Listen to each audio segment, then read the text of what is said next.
So I think I'm actually giving two talks. Richard Chu asked me to cover his talk as well, so I'll do that one first. So these are two different efforts, but they've sort of become related at the University of Portsmouth.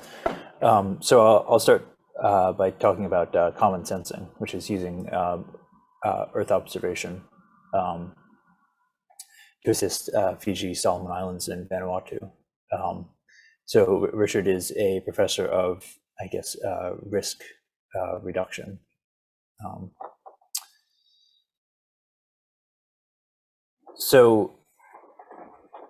And sorry, this is not exactly my research. So I'll do my best here to represent it.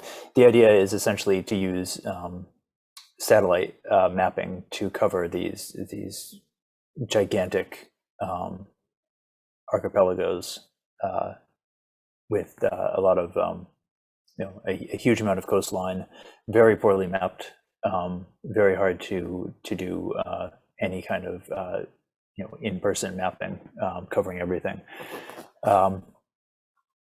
So the sort of satellite data sets that this makes use of are elevation in order to measure slope hazards of landslides, and the depth of the water bathymetry, which can be done by using both LiDAR, which covers small areas, but also just essentially measuring the color of the water, and I'll talk a little bit more about that later.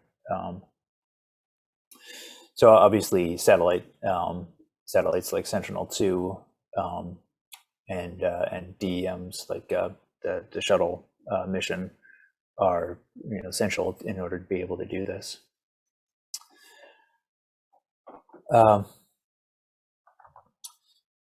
So this makes a lot of use of free online data, and it produced two new sets of analysis-ready data for the CommonSensing data cube. I should have mentioned this is a UKSA project.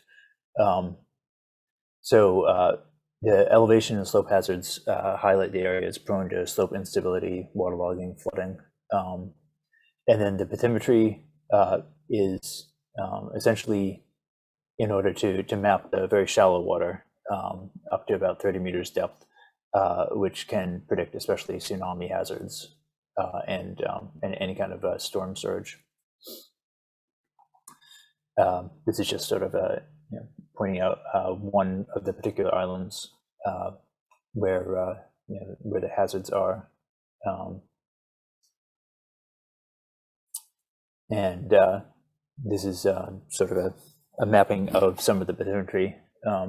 So the current status of this is that the bathymetry exists, and it now needs to be sort of converted into a tsunami hazard map by using the shape of the islands around, which is going to require some kind of presumably some kind of artificial intelligence approach, because it's a large area, and I think right now it's mostly done by people looking at the shape and guessing at the tsunami hazard.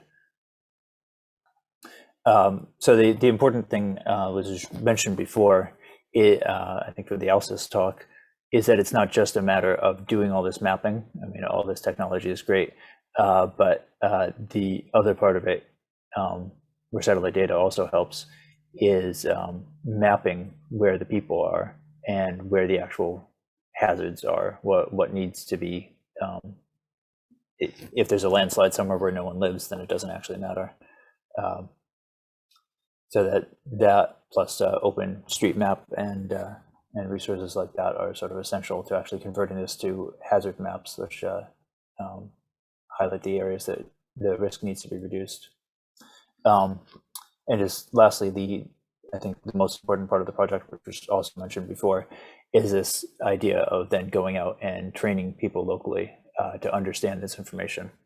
So working with the local communities, making sure that the data is in a form that can actually be easily downloaded and accessed by people without great internet connections or great technology, and explaining to them what the hazard data means and how to mitigate things. So I'll just quickly stop sharing and then go into the other talk.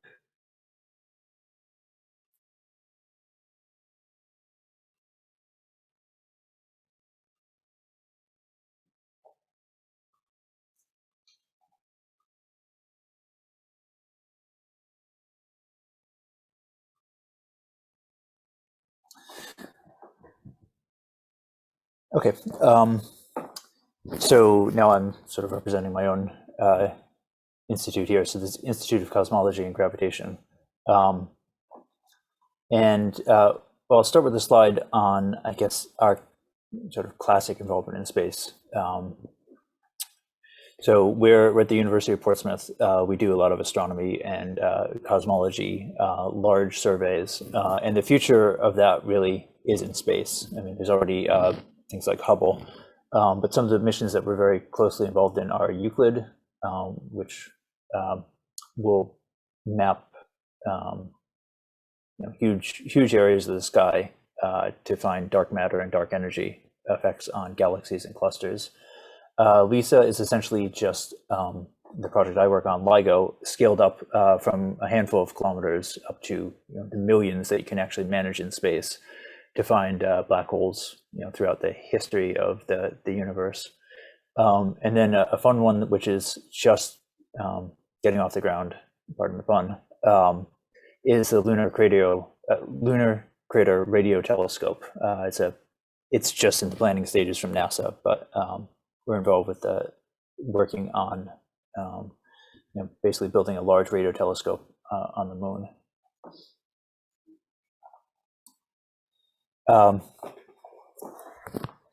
But then fairly recently, because there is so much great activity in innovation, and it's something that's really a large part of our funding, or at least the funding councils are very interested in us doing innovation work. And we have all these great people in satellite technology at the University of Portsmouth. We started working with other people around the university.